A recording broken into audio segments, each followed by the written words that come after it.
Bismillahirrahmanirrahim. Assalamualaikum warahmatullahi wabarakatuh. Alhamdulillahirabbil alamin. Allahumma sholli ala sayyidina Muhammad wa ala ali sayyidina Muhammad, amma ba'du. Sahabat dzikir ilahi yang dirahmati Allah, senang rasanya kita bisa berjumpa kembali dengan Anda semua dalam keadaan sehat walafiat, dalam keadaan berlimpah rezeki. Harapan dan doa saya, semoga Anda selalu dilindungi Allah dari segala kesusahan, dilindungi Allah dari segala bencana, dan dilindungi Allah dari segala penyakit, terutama penyakit menaun. Pertama-tama perkenalkan, nama saya Ibu Hajah Fatimah. Saya adalah mu'alaf, jadi dari Kristen masuk Islam. Saya di sini mau berbagi pengalaman, tetapi saya tidak riak. Tetapi apa yang sudah saya amalkan itu menjadi berkah kepada saya, dan semoga Anda juga merasakan apa yang sudah saya rasakan. Awalnya saya adalah Kristen dan masuk Islam karena saya mendapatkan jodoh, yaitu orang Islam. Dan alhamdulillah suami saya tidak mau menikah secara gereja, tetapi suami saya mengislamkan saya, yaitu saya menikah secara Islam dan membaca syahadat.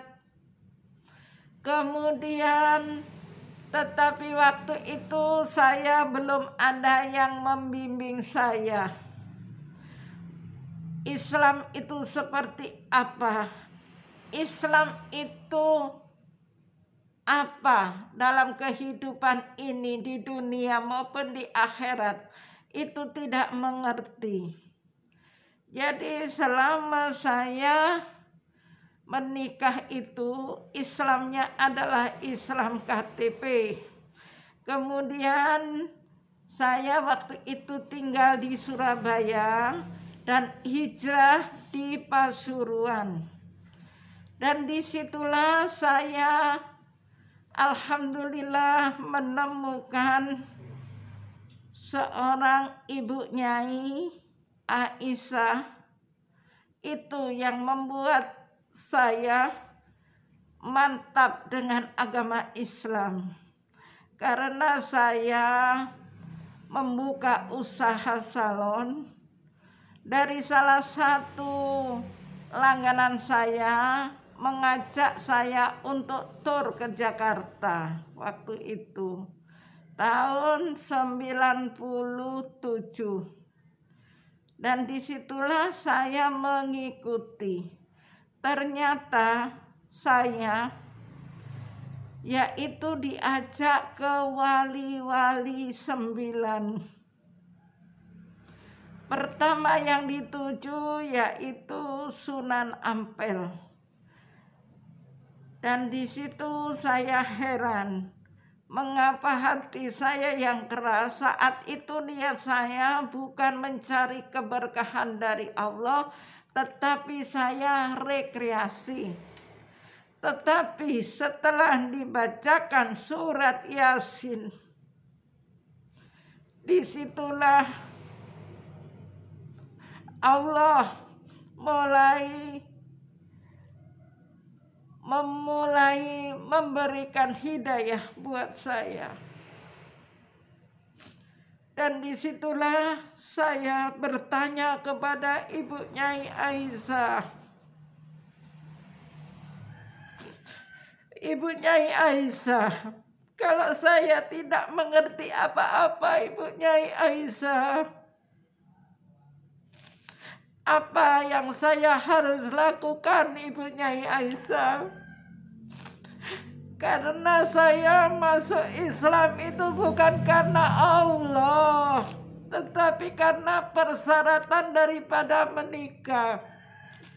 Setelah sampai di Wali Sunan Ampel itulah saya tergerak hati saya.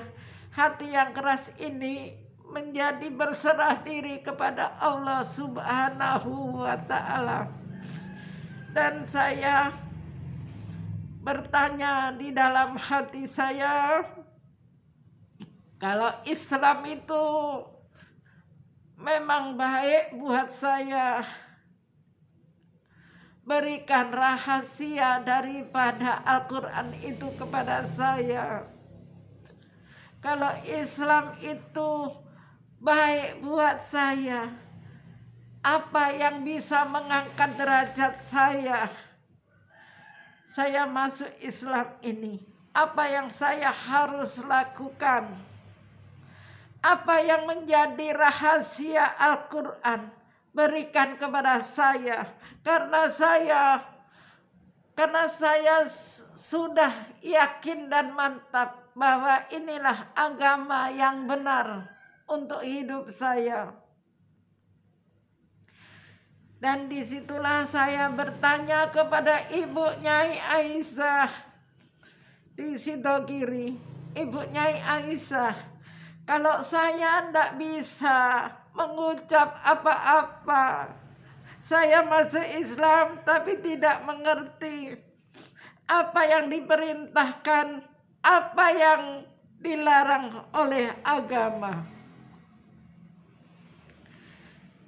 Dan di situ Ibu Nyai Aisyah memberikan sholawat kepada saya. Apa sholawat itu apa? Saya tidak mengerti. Sholawat itu untuk ditujukan kepada siapa? Saya tidak mengerti.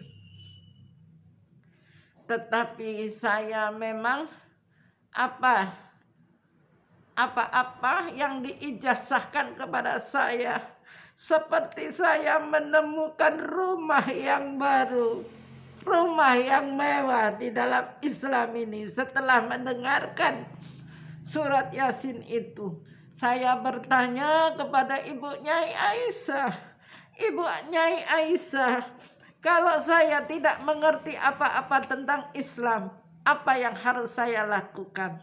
Kemudian Ibu Nyai Aisyah itu memberikan ijazah kepada saya, yaitu Shallallahu ala Muhammad. Tetapi saya tidak mengerti ditujukan untuk siapa, saya tidak mengerti. Tetapi saya lakukan Shallallahu ala Muhammad. Saya tidak bisa mengucapkan Shallallahu ala Muhammad, tidak bisa. Tetapi saya Sallallahu Muhammad, Sallallahu Muhammad, Sallallahu Muhammad. Karena di agama yang dulu saya mengucap Allah itu Allah.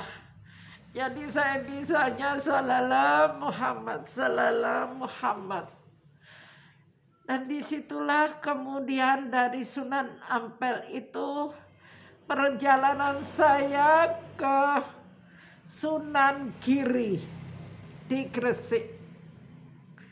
Terus saya ucapkan Sallallahu ala Muhammad, Sallallahu Muhammad, Sallallahu Muhammad. Terus ke Sunan Maulana Malik Ibrahim di Gresik juga. Saya terus tidak baca apapun, tetapi Sallallahu Muhammad, Sallallahu Muhammad, Sallallahu Muhammad. Kemudian perjalanan dilanjutkan di Sunan Derajat Lamongan. Sudah mendapatkan wali 3 ke Sunan Derajat Lamongan. Dan disitulah ada wejangan dari Sunan Derajat. Weono wong kang luwe weono kelambi, wong sing pokoknya berikan kepada orang yang tidak memiliki apapun, selalu berbagi. Disitulah saya semakin mantap. Kemudian perjalanan setelah Sunan Derajat itu Sunan Muria. Muria naik ke gunung. Dan waktu itu rombongan saya itu tidak mengerti. Maksudnya teman-teman saya itu tidak mengerti. Kalau di situ itu ada ojek. Bayangkan. Naik tidak ada turun-turunnya. Untung waktu itu saya masih muda, jadi kuat. Jadi saya tidak mengerti kalau ada ojek, jadi berjalan kaki. Kok bertanya, masih jauh Bu, udah deket padahal masih jauh. Bertanya lagi, masih jauh Bu, sudah deket. Dan disitulah saya merasakan betapa kita menjadi Islam itu harus berjuang. Menjadi Islam itu bukan leha-leha. Karena janji Allah sangat luar biasa. Kalau engkau mendekatkan diri kepada Allah, hidupmu matiku hanya untuk Allah, ibadahmu. Inna sholati wa nusuki wa mayahya wa mamati. Salatmu, ibadahmu, matiku hanya kepada Allah. Untuk apa di dunia ini? Kalau kita tidak berlomba-lomba mencari ridho Allah, mencari Allah dengan apa yang diperintahkan di dalam Al-Quran. Karena di dunia ini hanyalah main-main bersenda gurau. Dikatakan di dalam surat Al-Hadid, di dunia ini hanya main-main. Kita itu untuk sementara saja, tetapi yang akan kekal selamanya adalah nanti kalau kita sudah di alam akhirat. Berjalanlah kemudian menuju ke Sunan Kudus, ke Sunan Kalijogo. Kemudian dari Sunan Kalijogo ini sudah waktunya sholat apa semua. Karena teman-teman saya ini juga enggak seberapa ke agama. Jadi waktunya sholat, saya enggak sholat, teman-teman saya juga enggak sholat. Tetapi dibilang halangan atau datang bulan seorang wanita. Padahal itu bohong. Jadi waktunya orang sholat, kita belanja-belanja. Kemudian berjalanlah ke Sunan Kudus. Setelah Sunan Kudus, kemudian menuju ke Demak. Terus dari Demak itu ke Sunan Gunung Jati Cirebon.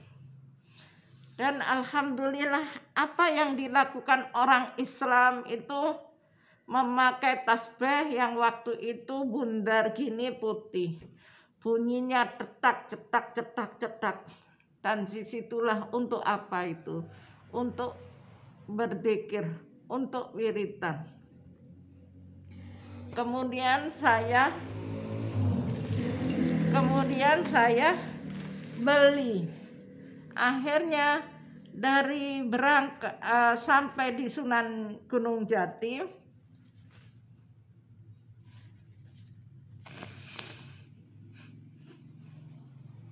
sampai saya pulang itu saya membaca sholawat itu dapat 7.000 kali.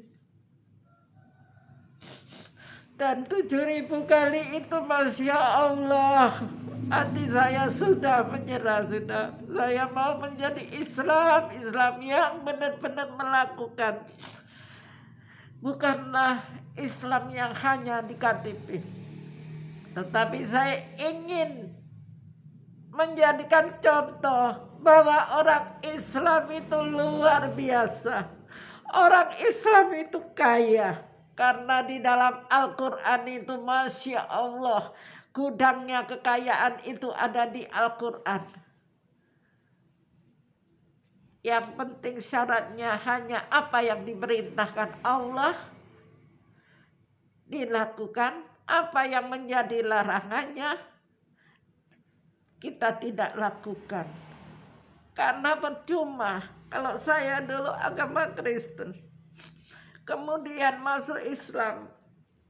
Islam tidak sungguh-sungguh. Untuk apa saya hijrah dari agama non-muslim masuk Islam? Itu adalah perjuangan. Kalau saya tidak mendapatkan sesuatu, untuk apa? Jadi saya menjadi Islam yang kafah. Yang pernah saya baca di dalam surat Al-Baqarah, ya ayyuhalladzina amanu khulu fi silmi kafah wa la tattabi'u khutuwati syaiton innahu lakum aduun mubin. Hai orang-orang yang beriman, masuklah engkau ke dalam Islam. Sesungguhnya agama Islam adalah agama yang berpegang teguh kepada syariat-syariatnya. Agama Islam adalah agama perdamaian. Sesungguhnya janji Allah itu hakul mubin. Janji Allah itu nyata. Itulah saya mantap dan beriman bahwa janji Allah itu pasti terjadi. Kun fayakun. Apa yang tidak mungkin bagi Allah, semuanya akan terjadi. Kalau Anda menginginkan harta yang berlimpah, bermiliar, hanya mendekat diri kepada Allah, berzikir kepada Allah, sholat kepada Allah, tidak syirik, kemudian nanti dari situ itu Allah akan memberikan petunjuk.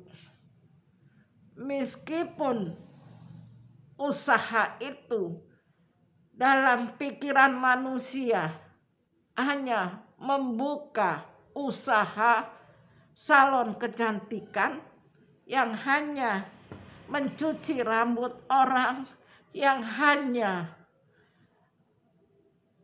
mengkrembat orang. Tapi kalau barokah itu Masya Allah, barokah dari sholawat, barokah sholat. Akhirnya apa yang terjadi? Saya mulai nol. Masuk Islam itu sebelumnya tidak memiliki apapun. Tetapi barokah saya bersolawat 7.000 kali. Apa yang terjadi? Saya ingin punya rumah. Karena saya pernah merasakan bagaimana saya tidak memiliki rumah. Yaitu saya harus kontrak. Dimana kalau saya kontrak itu memiliki rezeki sedikit, saya titipkan. Bapak, ini saya titip Bapak. Bukan bayar tahunan. Tapi akal saya memang cerdik. Jadi saya kontrak rumah, tetapi kemudian saya koskan. Jadi di situ barokah dari sholawat itulah saya itu seperti gratis kontrak rumah. Karena apa yang saya bayarkan untuk yang punya rumah itu hasilnya kontrakan. Dan dengan berjalannya waktu itulah saya berjuang dengan sungguh-sungguh. Ya Allah, minta kepada Allah, berikanlah keimanan yang sempurna ya Allah. Berikan basahi lisan ini dengan zikirullah. Kemudian saya pernah membaca di dalam kitab Duratun Nasikin, yaitu berlomba-lombalah untuk mencari Allah. Janganlah engkau banggakan makhluk manusia. Sesungguhnya manusia itu tiada kekuatan. Berharaplah hanya kepada Allah, karena engkau akan kembali kepada Allah. Janganlah engkau berharap kepada manusia. Manusia itu tidak akan kekal selamanya, tapi hanya berharap kepada Allah. Dan disitulah saya mulai belajar, yaitu mulai belajar membaca surat Yasin, di mana hati saya itu semakin mantap. Dan tidak cukup di situ. Akhirnya barokah daripada membaca Yasin itu, kalau engkau mencintai Allah, ya, itu juga ada waktu saya masuk Kristen. Waktu saya Kristen itu, kalau engkau cinta sama Tuhan, maka apa yang kau banggakan di dunia, hartamu berikan untuk Tuhan. Dan disitulah saya masih punya ilmu kedisiplinannya. Dan dari situ saya masuk Islam. Jangan masuk Islam yang gratis, karena saya masih memiliki tanah. Jadi saya harus menjadi Islam. Kalau orang memancing ikan itu, apa itu? Harus besar makanannya itu, supaya dapatnya besar. Karena janji Allah, kalau engkau menanam 1 butir di dalam surat Al-Baqarah, kalau engkau menanam 1 butir akan menuai 700 butir. Itu janji Allah. Janji Allah itu hakul mubin, janji Allah itu tidak meleset.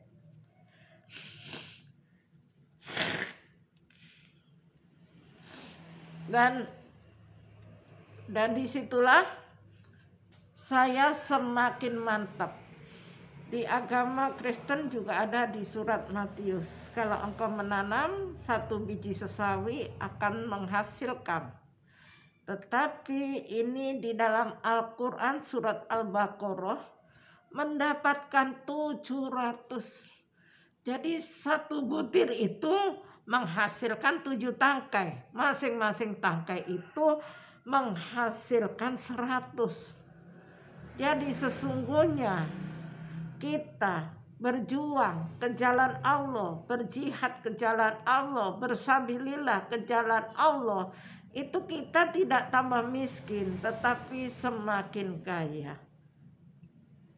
Begitu. Kalau kita tidak menanam, mengharapkan buahnya, bagaimana? Apapun kita harus menanam, pasti akan menuai. Begitu. Jasaul insani ilal insan. Apa yang kau tabur pasti menuai. Jasa'an bima kanu ya'malun. Apa yang kau perbuat pasti menuai. Itu sudah hukum alam, hukumnya Allah. Saya menjadi Islam itu tidak hanya percaya kepada ilmu dunia, tetapi saya percaya kepada ilmu langit. Bagaimana ilmu langit? Yaitu ya tadi itu. Apa yang tidak masuk akal akan terjadi. Kalau engkau miskin akan kaya raya. Kita menabur 1 butir menjadi 700. Itu ilmu langit namanya. Tidak, hidup itu tidak hanya pakai logika. Kalau Allah sudah mendekat, kalau Allah sudah menakdirkan kita, tapi kita harus berusaha. Bagaimana supaya harta kita itu barokah? Menjadi Islam hartanya barokah. Itu harus kita kunci. Dengan kunci apa supaya barokah? Yaitu dengan sholat duha. Meskipun hanya 2 rakaat, daripada tidak sholat duha. Begitu. Dan doanya, kalau rezeki itu berada di atas langit, turunkanlah. Kalau berada di bumi, keluarkanlah. Dan kalau jauh, dekatkanlah. Kalau haram, halalkanlah. Allahumma inna duhauka wa bahabahuka wa kuwatakuwatuka wa kudratakudratika wa ismatuka. Allahumma in kana iski fis samai wa anjilu wa qaribu kuwatika ma'ataini ibadaka solikin. Dan kita akan dikumpulkan dengan orang-orang yang soleh. Wa agdina jannah mal ablor ya aziz ya ghafar ya robbal alamin. Begitu. Dan alhamdulillah pemirsa zikir ilahi yang dirahmati Allah, mohon dengan kerendahan hati untuk like, subscribe, supaya channel yang kecil ini bisa bermanfaat. Dan apabila dirasa bermanfaat, maka berikan kepada teman-teman Anda. Dengan begitu maka akan bermanfaat di dunia maupun di akhirat. Bismillahirrahmanirrahim. Allahumma sholli ala sayyidina Muhammad wa ala ali sayyidina Muhammad. Semoga Anda pemirsa zikir ilahi yang dirahmati Allah, semoga selalu dalam keadaan sehat, dilancarkan rezekinya, dan yang memiliki hutang semoga cepat lunas, terbayarkan, dan yang sakit disembuhkan oleh Allah, dan yang sedang mengalami kesusahan disenangkan hatinya oleh Allah. Terima kasih pemirsa.